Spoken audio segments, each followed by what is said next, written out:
Hello and welcome to my channel Lakshya Sutra. आज की ये वीडियो ज्योग्राफी के ऊपर है। इससे पहले मैंने आपको पार्ट 1 प्रोवाइड कर दिया है। अगर आपने वो वीडियो नहीं देखी है तो ऊपर के आई बटन पर क्लिक करके देख सकते हैं या नीचे के डिस्क्रिप्शन बॉक्स में क्लिक करके देख सकते हैं। आज का जो टॉपिक है वो है ग्लोब। ग्लोब में भी आज हम अक्षांश और देशांतर के ऊपर चर्चा करेंगे। मेरी आपसे यही रिक्वेस्ट होगी कि आप वीडियो को पूरा देखिएगा, क्योंकि बीच बीच में मैं आपको प्रीवियस ईयर के क्वेश्चन कराऊंगी। तो पहला क्वेश्चन है हमारा, कक्षा 6 के स्तर पर पृथ्वी का परिक्रमण पढ़ाने के लिए सबसे उपयुक्त अधिगम सहायक सामग्री क्या होगी? ऑप्शन 1 ग्लोब, दूसरा ऑप्शन एटलस, तीसरा ऑप्शन मानचित्र, चौथा ऑप्शन चार्ट। तो आप अपना आंसर गैस कीजिए। तो यहाँ हम ग्लोब से जुड़े कुछ पॉइंट्स के ऊपर चर्चा करेंगे। तो पहला पॉइंट है, ग्लोब पृथ्वी की कृत्रिम तथा छोटी अनुकृति है। यह त्रिआयामी संरचना है, अर्थात 3 डायमेंशन है, 3D शेप में है। इसकी सहायता से पृथ्वी पर स्थित भू आकृतियों में आपके महाद्वीप, महासागर, पहाड़, पर्वत ये सब आ जाते हैं। पृथ्वी का परिक्रमण आसानी से समझा जा सकता है। अभी ऊपर के क्वेश्चन में यही क्वेश्चन पूछा था कि कक्षा 6 के स्तर के पर विद्यार्थियों को पृथ्वी का परिक्रमण पढ़ाने के लिए सबसे उपयुक्त अधिगम सामग्री क्या होगी? तो इसका सही उत्तर है ग्लोब। ग्लोब की सहायता से आसानी से बच्चों को पृथ्वी का परिक्रमण समझाया जा सकता है। नेक्स्ट पॉइंट हम देखते हैं। अगला पॉइंट है, पृथ्वी पर किसी स्थान विशेष की स्थिति ज्ञात करने के लिए कुछ काल्पनिक रेखाएं खींची गई हैं। अर्थात देखिए, पृथ्वी इतनी विशाल है, उस पर किसी स्थान विशेष की स्थिति ज्ञात करने के लिए, जैसे मान लीजिए हमें अपने भारत की स्थिति ज्ञात करनी हो तो उसके लिए हमें 2 काल्पनिक रेखाओं की आवश्यकता होती है। वो है अक्षांश और देशांतर रेखाएं। ये दोनों ही काल्पनिक रेखाएं हैं। आगे देखिए, अगला क्वेश्चन देखिए, भारत के लगभग मध्य भाग से होकर गुजरने वाला प्रमुख अक्षांश है भूमध्य रेखा या विषुवत वृत्त, आर्कटिक वृत्त, मकर रेखा या मकर वृत्त। अगला ऑप्शन कर्क रेखा या कर्क वृत्त। तो आप इसका आंसर गैस कीजिए, मैं बाद में आपको इसका सही उत्तर बताऊंगी। तो यहाँ हम अब अक्षांश रेखाओं से जुड़े कुछ फैक्ट के ऊपर चर्चा करेंगे। तो पहला पॉइंट है, विषुवत वृत्त से ध्रुवों तक स्थित सभी समांतर वृत्तों को अक्षांश रेखाएं कहते हैं। ये मैं आगे आपको फिगर की सहायता से और अच्छे से समझाऊंगी। फिलहाल आप पॉइंट पर गौर दीजिए। दूसरा पॉइंट है, विषुवत वृत्त 0 डिग्री अक्षांश को दर्शाती है। यह पृथ्वी के दोनों ध्रुवों से समान दूरी पर स्थित है। ये देखिए, अब मैं आपको समझाती हूँ। पहले ये देखिए, मान लीजिए ये हमारी है पृथ्वी, ये बीच में खींची गई रेखा को हम भूमध्य रेखा, विषुवत रेखा कहते हैं। इसे हम 0 डिग्री अक्षांश भी मानते हैं। जो भी इसके समांतर रेखाएं खींची गई हैं वो आपकी अक्षांश रेखाएं हैं, चाहे वो उत्तरी गोलार्ध में हो या दक्षिणी गोलार्ध में।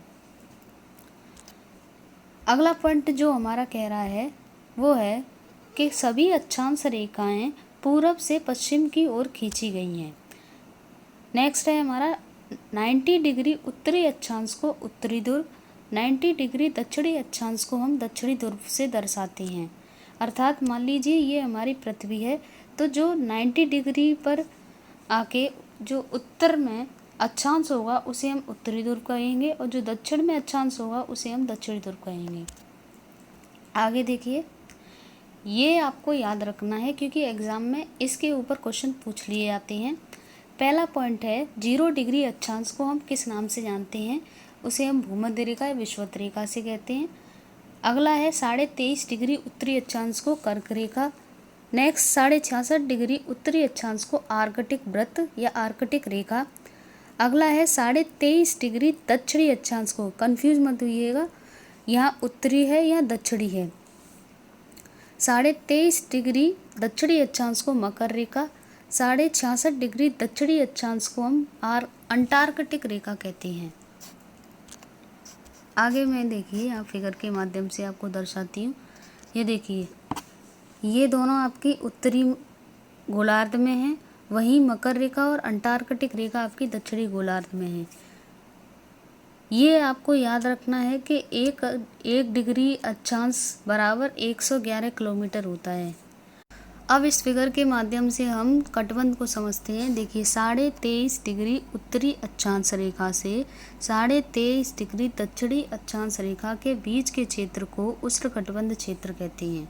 आगे ऐसे ही देखिए 66.5 डिग्री उत्तरी अक्षांश रेखा से 23.5 डिग्री उत्तरी अक्षांश रेखा के बीच के क्षेत्र को उत्तरी शीतोष्ण कटिबंध क्षेत्र कहते हैं। इसी प्रकार आपका दक्षिण की तरफ होता है 23.5 डिग्री दक्षिणी अक्षांश रेखा से 66.5 डिग्री दक्षिणी अक्षांश रेखा के बीच के क्षेत्र को दक्षिणी शीतोष्ण कटिबंध क्षेत्र कहते हैं। लास्ट में आपका उत्तरी ध्रुव से 66.5 डिग्री उत्तरी अक्षांश रेखा के बीच के क्षेत्र को उत्तरी शीत कटिबंध क्षेत्र कहते हैं। इसी प्रकार आपका दक्षिण ध्रुव की तरफ भी होता है। दक्षिणी ध्रुव से 66.5 डिग्री दक्षिणी अक्षांश रेखा के बीच के क्षेत्र को दक्षिणी शीत कटिबंध क्षेत्र कहते हैं। तो अब यहाँ हम मानचित्र की सहायता से कर्क रेखा, भूमध्य रेखा और मकर रेखा की स्थिति को देखेंगे। देखिए ये मध्य में जो रेखा जा रही है इसी का नाम भूमध्य रेखा है। ये आपकी दक्षिणी अमेरिका, अफ्रीका और अन्य देशों से होकर गुजरती है। ऊपर की जो रेखा आपको डॉट डॉट में दिख रही है ये आपकी कर्क रेखा है। ये उत्तरी अमेरिका, अफ्रीका और भारत से होकर गुजरती है। वहीं अंतिम रेखा आपकी मकर रेखा है। ये देखिए ये रही, ये आपकी दक्षिणी अमेरिका, अफ्रीका और ऑस्ट्रेलिया से होकर गुजरती है। अब प्रश्न यदि यह आता है कि वो कौन सा महाद्वीप है जिससे तीनों रेखाएं गुजरती हैं, तो वो आपका अफ्रीका महाद्वीप है। और भारत से होकर कौन सी रेखा गुजरती है, तो भारत से होकर कर्क रेखा गुजरती है। अभी प्रश्न जो था ऊपर वो यही पूछ रहा था कि वो कौन सी रेखा है जो भारत के मध्य से होकर गुजरती है, तो उत्तर है आपका कर्क रेखा। आगे देखते हैं। अगला जो प्रश्न है वो हमारा कह रहा है कि निम्नलिखित में से कौन सा कथन अफ्रीका के बारे में सही है। पहला ऑप्शन है अफ्रीका का बहुत बड़ा भाग दक्षिणी गोलार्ध में स्थित है। दूसरा ऑप्शन यही एक ऐसा महाद्वीप है जिससे होकर कर्क, विषुवत और मकर रेखा गुजरती हैं। तीसरा ऑप्शन है गोबी मरुस्थल इस महाद्वीप में स्थित है। चौथा ऑप्शन है इसके पश्चिम में यूराल पर्वत है जो एशिया से अलग करता है। तो इसका सही उत्तर है यही एक ऐसा महाद्वीप है जिससे होकर कर्क रेखा और मकर रेखा, विषुवत रेखा तीनों रेखाएं एक साथ गुजरती हैं। अगला प्रश्न देखिए, जैसे जैसे हम पूर्वी गोलार्ध से पश्चिमी गोलार्ध की ओर जाते हैं देशांतर रेखाओं का आकार बढ़ता जाता है, घटता जाता है, समान रहता है, पहले बढ़ता जाता है फिर घटता जाता है। तो आप अपना इसका आंसर गैस कीजिए, मैं इसका उत्तर बाद में आपको बताऊंगी। देशांतर रेखाएं, पहला पॉइंट है ग्लोब पर उत्तर से दक्षिण की ओर खींची जाने वाली काल्पनिक रेखाओं को देशांतर रेखाएं कहती हैं। नेक्स्ट पॉइंट है देशांतर रेखाओं की लंबाई बराबर होती है, अर्थात उनके बीच में जो दूरी होती है वो हमेशा बराबर ही रहती है। ये पूर्व से पश्चिम में विभाजित होती हैं। कुल देशांतर रेखाएं आपकी 360 हैं, जिसमें से 180 पूर्वी देशांतर है, 180 पश्चिमी देशांतर है। अब मैं इसे आपको फिगर के माध्यम से समझाती हूँ। देखिए मान लीजिए ये हमारी पृथ्वी है, ये नॉर्थ पोल है, ये साउथ पोल है। तो इनको मिलाने वाली जो भी काल्पनिक रेखाएं हैं उन्हें हम देशांतर रेखाएं कहती हैं। दो देशांतर रेखाओं के बीच में समान दूरी रहती है। ये दूरी लगभग आपकी 111.32 किलोमीटर होती है। कुल देशांतर रेखाएं आपकी 360 होती हैं। आगे हम अगला पॉइंट देखते हैं। अगला पॉइंट है समय का निर्धारण 0 डिग्री देशांतर से किया जाता है।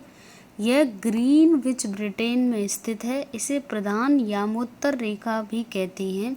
प्रधान यामोत्तर 0 डिग्री के पूर्व में स्थित देशांतर को पूर्वी देशांतर तथा इसके पश्चिम में स्थित देशांतर को पश्चिमी देशांतर कहती हैं। इसे मैं आगे आपको फिगर के माध्यम से भी समझाऊंगी। नेक्स्ट आगे हम देखते हैं। अगला पॉइंट देखिए, प्रधान यामोत्तर 0 डिग्री सेल्सियस, इसके ईस्ट में पूर्वी देशांतर, इसके वेस्ट में दक्षिणी देशांतर। अब इनका समय प्रधान यामोत्तर के अकॉर्डिंग कैसे बदलता है वो देखिए। पूर्वी देशांतर का समय प्रधान यामोत्तर से आगे होता है, वहीं दक्षिणी देशांतर का समय प्रधान यामोत्तर से पीछे होता है। अर्थात सबसे आगे जो समय होगा वो इन शॉर्ट यही समझिए कि पूर्वी देशांतर का समय, जो भी पूर्वी देशांतर होंगी उनका समय, चाहे वो प्रधान यामोत्तर हो या दक्षिणी देशांतर हो, उनसे आगे ही होगा। आगे देखिए, प्रत्येक यामोत्तर के बीच 4 मिनट का अंतर होता है। 1 डिग्री बराबर 4 मिनट, ये आपको याद रखना है। अगला देखिए, पृथ्वी को एक एक घंटे वाले 24 समय क्षेत्रों में बांटा गया है। नेक्स्ट पॉइंट है 15 डिग्री देशांतर बराबर 1 घंटा। अगला देखिए, ये इम्पोर्टेंट है, भारत का समय निर्धारण 82.5 डिग्री पूर्वी देशांतर से किया जाता है, जो इलाहाबाद के समीप नैनी से गुजरती है। अगला पॉइंट भी इम्पोर्टेंट है, भारत का समय ग्रीनविच के समय से 5.5 घंटा या 5 घंटे 30 मिनट आगे है। GMT की फुल फॉर्म होती है ग्रीनविच मीन टाइम। तो अब हम ऊपर के प्रश्न का उत्तर देखते हैं। ये जैसे जैसे हम पूर्वी गोलार्ध से पश्चिमी गोलार्ध की ओर जाते हैं, देशांतर रेखाओं का आकार कैसा रहता है? समान रहता है। आपका थर्ड ऑप्शन सही हो जाएगा। अब यहाँ हम मानचित्र की सहायता से और अच्छे से समझते हैं। देखिए, आप जो डॉट डॉट डॉट लाइन देख रही हैं, ये आपकी प्रधान यामोत्तर रेखा है या ग्रीनविच रेखा है या 0 डिग्री देशांतर है। वहीं ये टेढ़ी मेढ़ी लाइन आप देख रही हैं, ये टेढ़ी मेढ़ी लाइन आपकी अंतर्राष्ट्रीय तिथि रेखा है, जो 180 डिग्री देशांतर से होकर गुजरती है। ऊपर मैंने आपको बताया था कि ग्रीनविच रेखा के पूर्वी देशांतरों का समय जो है वो ग्रीनविच के मानक समय से आगे होता है, वहीं दक्षिणी देशांतर का समय ग्रीनविच के मानक समय से पीछे रहता है। इसका कारण बस यही है कि सूर्य आपका पूरब से निकलता है, इसके कारण ही पूर्वी देशांतरों में स्वतः ही दिन आगे ही रहते हैं। इन शॉर्ट बस आपको यही याद रखना है कि पूर्वी देशांतर का समय दक्षिणी देशांतर और ग्रीनविच के मानक समय से हमेशा आगे ही होगा। अब बात यदि पूर्वी देशांतर के बीच में आए, तो जो देशांतर ज़्यादा पूर्व के पास होंगे, पूर्व दिशा के पास स्थित होंगे या ज़्यादा पूर्वी होंगे, तो उनका समय अन्य पूर्वी देशांतरों की तुलना में आगे होगा।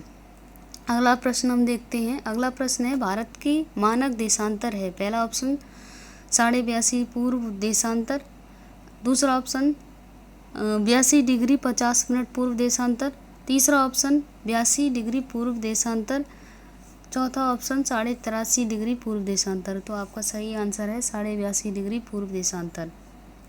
अगला प्रश्न देखिए, प्रश्न कह रहा है, यदि जून में लंदन में सुबह 10 बजे है तो भारतीय मानक समय होगा। पहला ऑप्शन 3 बजे, दूसरा ऑप्शन 3:30 बजे, तीसरा ऑप्शन 2 बजे, चौथा ऑप्शन 2:30 बजे। तो देखिए, मैंने आपको ऊपर बताया था कि भारतीय मानक समय ग्रीनविच के समय से 5.5 घंटे आगे है। चूँकि लंदन जो है वो ब्रिटेन में ही स्थित है, तो ब्रिटेन का समय जो है वो ग्रीनविच के मानक समय से ही लिया गया है, तो भारतीय मानक समय लंदन से भी 5.5 घंटे आगे होगा। अब मैं इसको आपको क्लॉक के माध्यम से समझाती हूँ। देखिए, अभी लंदन में 10 बजे हैं, तो इसमें हमें भारतीय मानक समय ज्ञात करना है, तो इसमें हम 5.5 घंटे ऐड करेंगे। तो देखिए, यहाँ 1 घंटा, 2 घंटे, 3 घंटे, 4 घंटे, 5 घंटे, यहाँ 5 घंटे आपके जुड़ चुके हैं। 3 बज गए हैं। अब हमें आधा घंटा और ऐड करना है, तो हम 3 बज में आध घंटे ऐड करेंगे तो 3:30 बज जाएंगे, यानी कि दोपहर का हमारा कौन सा समय होगा? दोपहर का आपका 3:30 बजे समय होगा। दूसरा तरीका भी आप अपना सकते हैं कि 10 बजे में आप 5.5 घंटे ऐड कर लें, तो ये आपके हो जाएंगे 15 घंटे 30 मिनट। ये आपका 24 आवर में चेंज हो गया है, इसे हम 12 आवर में चेंज करके बता सकते हैं, तो वो आपका 3:30 बजे होगा। यदि आपको वो समझना है तो ऊपर के आई बटन पर क्लिक करके देख के समझ सकती हैं। नेक्स्ट हमारा क्वेश्चन कह रहा है कि प्रत्येक 1 डिग्री देशांतर पर स्थानीय समय बदलता है 2 मिनट, 6 मिनट, 4 मिनट, 1 मिनट। तो इसका सही आंसर है 4 मिनट। अगला क्वेश्चन देखिए, जब लंदन में दोपहर के 12 बजे हैं तब लंदन से 15 डिग्री पूर्व में स्थानीय समय होगा। देखिए, ऊपर मैंने आपको बताया था, इसके पहले ऑप्शन देख लेते हैं। पहला ऑप्शन है 10 बजे, दूसरा ऑप्शन है 11 बजे प्रातः, तीसरा ऑप्शन है 1 बजे दोपहर, चौथा ऑप्शन है 9 बजे प्रातः। तो मैंने आपको ऊपर बताया था कि 1 डिग्री जो है वो आपके 4 मिनट के बराबर है, वहीं 15 डिग्री देशांतर जो है वो आपके 1 घंटा के बराबर है। तो देखिए अब लंदन का समय दे रहा है आपका 12 बजे, तो इसके पूर्व में अब यहाँ से आपको अंदाज़ा लग जाना चाहिए पूर्वी देशांतर की बात कर रहा है तो इसका समय लंदन वाले समय से आगे ही होगा। और ऊपर अभी हमने देखा था कि 15 डिग्री देशांतर जो है वो 1 घंटे के बराबर है, और यहाँ भी 15 डिग्री पूर्व में स्थानीय समय पूछ रहा है। तो यहाँ इसका अर्थ ये हुआ कि लंदन के समय में 1 घंटे की हम वृद्धि कर देंगे, क्योंकि पूर्व में लंदन के समय से समय आगे होगा। तो यहाँ हम 12 में 1 घंटे की वृद्धि करेंगे तो वो आपका हो जाएगा 13 आवर। ये 24 आवर में है, तो इसका अगर हम 12 आवर में समय बताएं तो वो होगा 1 बजे, दोपहर के 1 बजे। अगला प्रश्न देखिए, अगला प्रश्न कह रहा है कि 2 शहर एन और एम ग्रीनविच के क्रमशः 15 डिग्री पूर्व तथा 15 डिग्री पश्चिम में स्थित हैं। यहाँ ध्यान दीजिए, इन 2 शहरों के समय में कितना अंतर होगा? 30 मिनट, 1 घंटा, 1 घंटा 30 मिनट, 2 घंटे। अब देखिए, मान लीजिए ये आपका ग्रीनविच समय, ये आपके 15 डिग्री पश्चिमी देशांतर, ये आपके 15 डिग्री पूर्वी देशांतर। अभी मैंने आपको ऊपर बताया था कि 15 डिग्री देशांतर बराबर होता है 1 घंटे की। तो 15 डिग्री पश्चिमी देशांतर और ग्रीनविच के समय में 1 घंटे का अंतर, और वहीं सेम ऐसा आपका पूर्वी देशांतर के साथ में 1 घंटे का समय का अंतर। आपका 15 डिग्री पश्चिमी देशांतर और 15 डिग्री पूर्वी देशांतर के बीच का अंतर पूछ रहा है, तो 1 घंटे और 1 घंटे मिलके हुए 2 घंटे। तो आंसर क्या होगा आपका? चौथा ऑप्शन। अगला प्रश्न कह रहा है यदि अहमदाबाद 72 डिग्री 30 मिनट पूर्वी देशांतर पर स्थित है तो अहमदाबाद का स्थानीय समय क्या होगा यदि भारतीय मानक समय 8 AM है? ऑप्शन है 8:40 AM, 8 AM, 7:20 AM, 7 AM। तो देखिए, हमें पता है कि हमारा जो समय है वो 82.5 डिग्री देशांतर पूर्वी देशांतर से लिया गया है।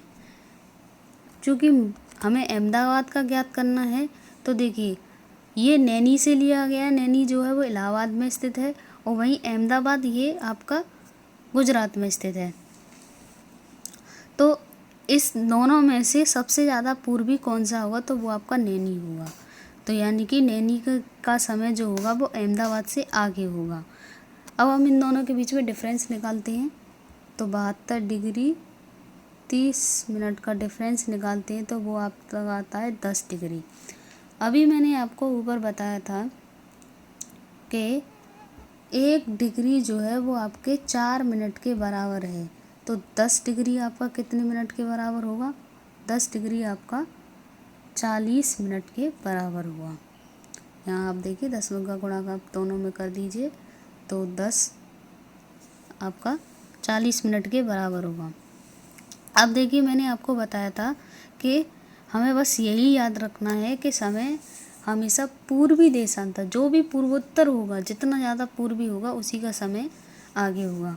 क्योंकि अहमदाबाद आपका मानक समय की तुलना में थोड़ा सा पश्चिम में हो जाता है, इसलिए इसका समय मानक समय वाला जो है हमारा 82.5 वाला वो आगे होगा, और अहमदाबाद का समय जो है वो पीछे होगा। तो अर्थात अब हम 40 मिनट 8 घंटे में से घटाते हैं, तो 40 मिनट जब हम घटाते हैं तो आपका समय आता है 7:20, और ये आपके AM का टाइम होगा। तो ऑप्शन कौन सा सही होगा? तीसरा आपका उत्तर सही है। प्रश्न कह रहा है पारंपरिक रूप से चिन्हित A डैश को दर्शाता है।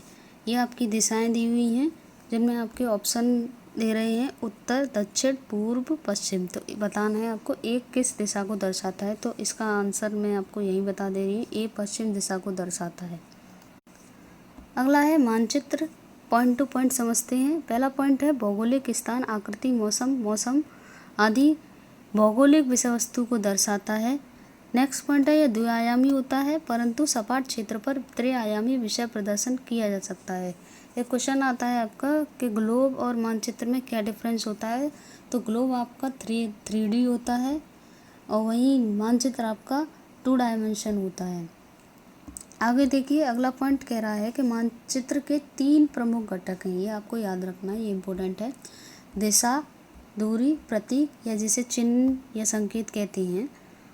तो आगे हम दिशा के ऊपर बात करते हैं कि दिक्सूचक यंत्र जिसे कंपास कहते हैं की सुई जो चुंबकीय होती है हमेशा उत्तर दक्षिण दिशा में रुकती है। नेक्स्ट पॉइंट है, मानचित्र में तीर द्वारा दिशाएं दर्शाई जाती हैं।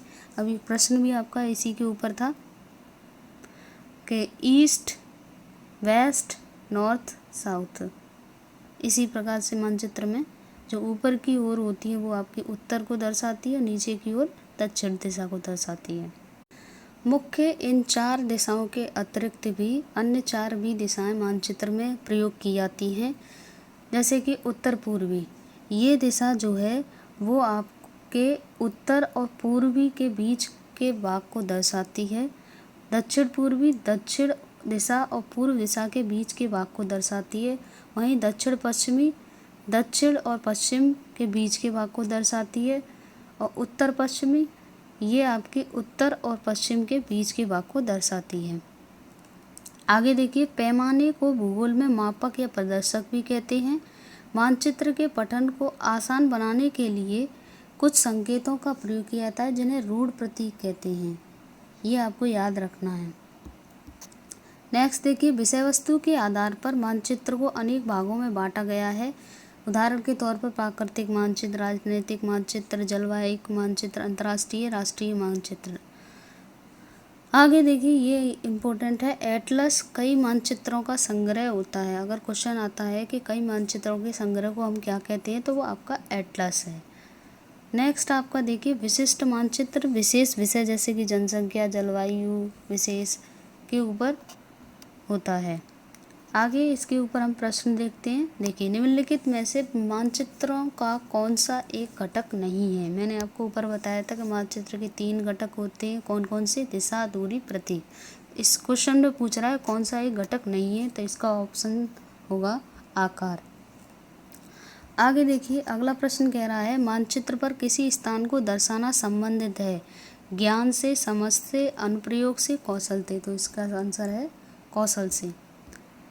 अगला प्रश्न देखिए, एक मानचित्र एक ऐसे पैमाने का प्रयोग करता है जिसमें मानचित्र में 1 सेमी धरती पर 20 मीटर के बराबर है। यदि मानचित्र पर 2 स्थानों के बीच की दूरी 5 सेमी है तो उनके बीच की वास्तविक दूरी क्या होगी।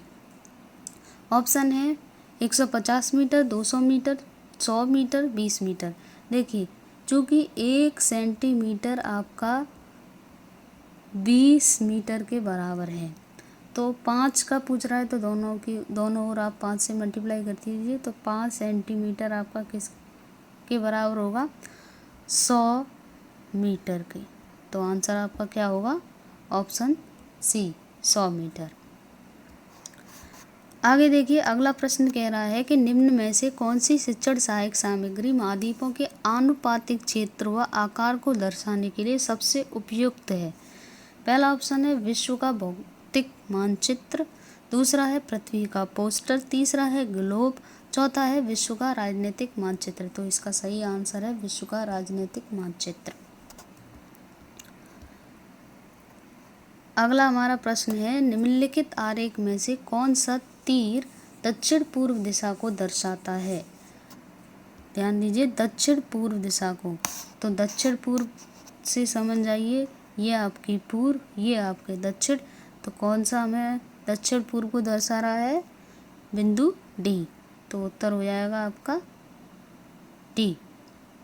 तो यहाँ ये हमारा टॉपिक ग्लोब फिनिश होता है। Thanks for watching this video. अगर आपको ये वीडियो अच्छी लगी हो तो प्लीज़ इसे लाइक करें, मुझे कमेंट करके भी बताएं।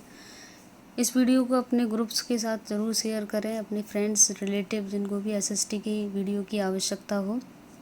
अगली जो वीडियो होगी वो मोस्ट इम्पोर्टेंट होगी क्योंकि जो वीडियो होगी वो घास स्थल के ऊपर होगी।